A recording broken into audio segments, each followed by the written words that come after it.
Alis sa ano po, pagkakilala ko kay Kagawad, hindi naman po siya yung nangbubugbog na ano, at saka hindi po siya salbahay. Mabait po siya?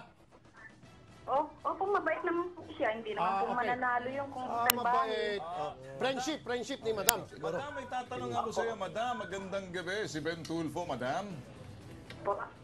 Madam, si Ben Tulfo, magandang gabi. Magandang gabi po. Okay, madam, gaano kayo katiyak na itong kagawad mo'y napakabait na sabi ninyo? Kayo tumitistigo na siya ay parang testimonya ninyo na dito ngayon sa TV na mabait yung kagawad ninyo. Tandaan mo, kuminsan tayo mga magulang, nagugulat na pinatatawag na lang tayo sa principal's office ng ating mga mababait na anak, nagkakaroon ng problema. Sa iyo, paano ka sigurado ka dito sa sinasabi mong kagawad mo na hindi mo kaano-ano, na ng bugbog, nakakita ang mga testigo, sinasabi mo, kinokontra mo. Kinokontra mo sa iyo, patunay lamang, samantala ito'y testigo na nakakita. Alam mo sinabi niya, Tolben, kasi raw, hindi naman bubutuhin daw ng taong bayan yan kung masama raw. Yun yung kaya nga, ang gusto natin dito, panindigan mo, kagawad, yung sa chairman, sa iyong pagtitistigo na sinasabi, testimonya mo to sa taong bayan na mabait ang kagawad mo. Laban doon sa mga nakasaksi sa pambubugbog ng kagawad mo. Sige, kontrahin mo. Ganito po yun. Let's not waste our time. Nangyayari yung barangay talent ko, wala naman pong magsasabi na si Kagawad yung bumugbog. So, mahirap naman po mag-ano na walang I don't think. Okay, sige. Nasa korte na po yata yung Maraming salamat po, Kapitana. Mamaya na lang. Mamaya po, babalikan namin kayo. Kung may oras pa ho kami, babalikan namin Oras kayo. pa, Kapitana. Salamat po, Kapitana, Madam. Ito mo. Madam, salamat po, Madam. Ito si Okay, Kagawad. itong gusto natin makausap, si Ayan. Kagawad. Ayan. Kagawad Simbling, magandang gabi po, Mr. Simbling. Kagawad. Opo, magandang gabi rin po, sir. Sir, Good evening. sir, bakit nyo naman po binugbog itong basurero? Sir, Pakipatay Sir po yung po, TV para hindi siguro pa po magkaroon hindi ng naman delay. nakatotohanan ang sinasabi po nila dahil inawat ko lang po. Sino? Inawat nyo? inawat mo yung taong bayan. Yung sinagot mo nung una eh. At dinala ko po sila sa hospital po.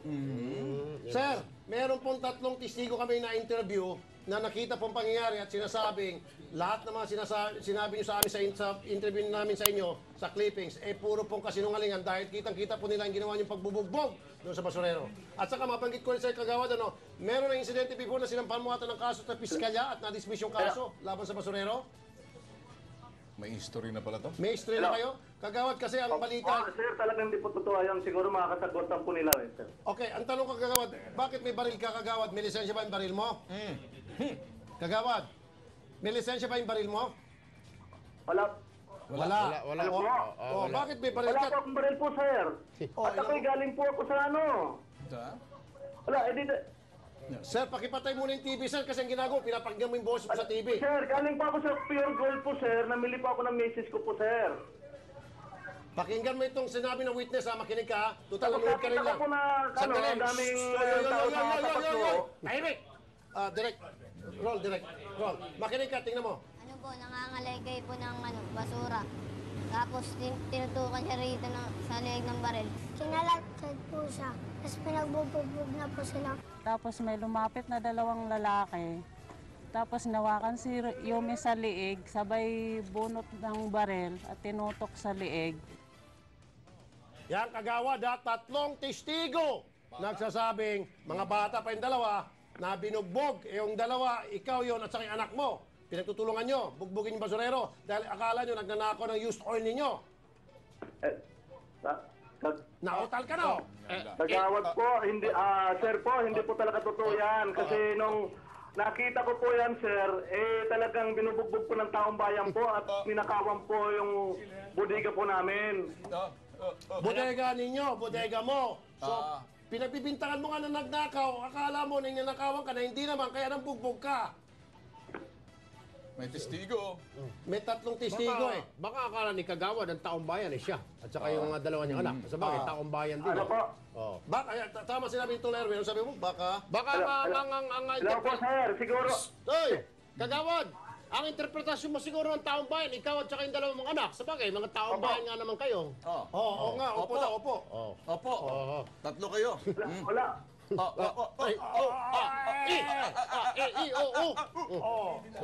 Utal-utal ka na. Alasis na. Talaga pag nagsinungaling ang tao na, utal-utal na. Alam mo, kagawad, mata pobre ka, animal ka. Hindi po totoo yun, sir. Sige, Oy. Taong bayan po ang Oy. nagbugbog po yun dyan, sir. Alam mo, nagtanong-tanong na kami. Dalawa po kami ng asawa ko po, Oy. sir. Nakakasama ko po galing po sa Pure Gold.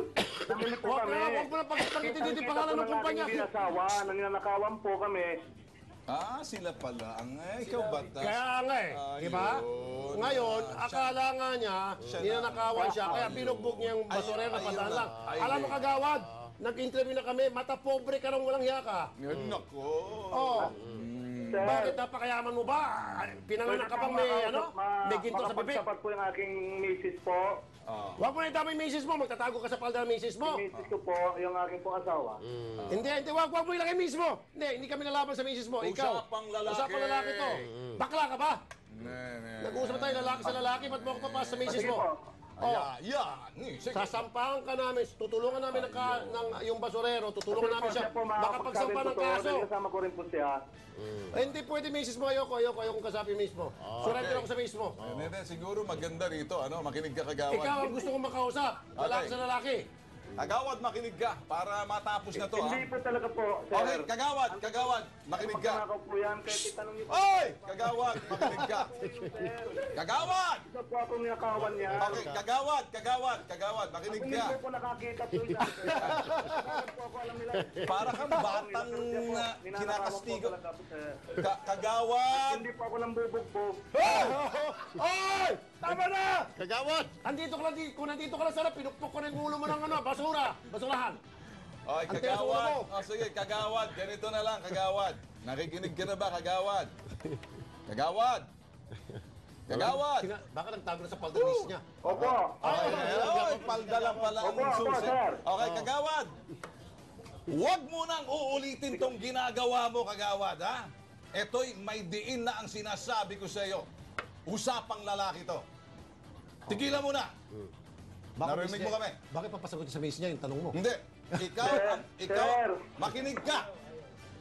Tigilan mo na.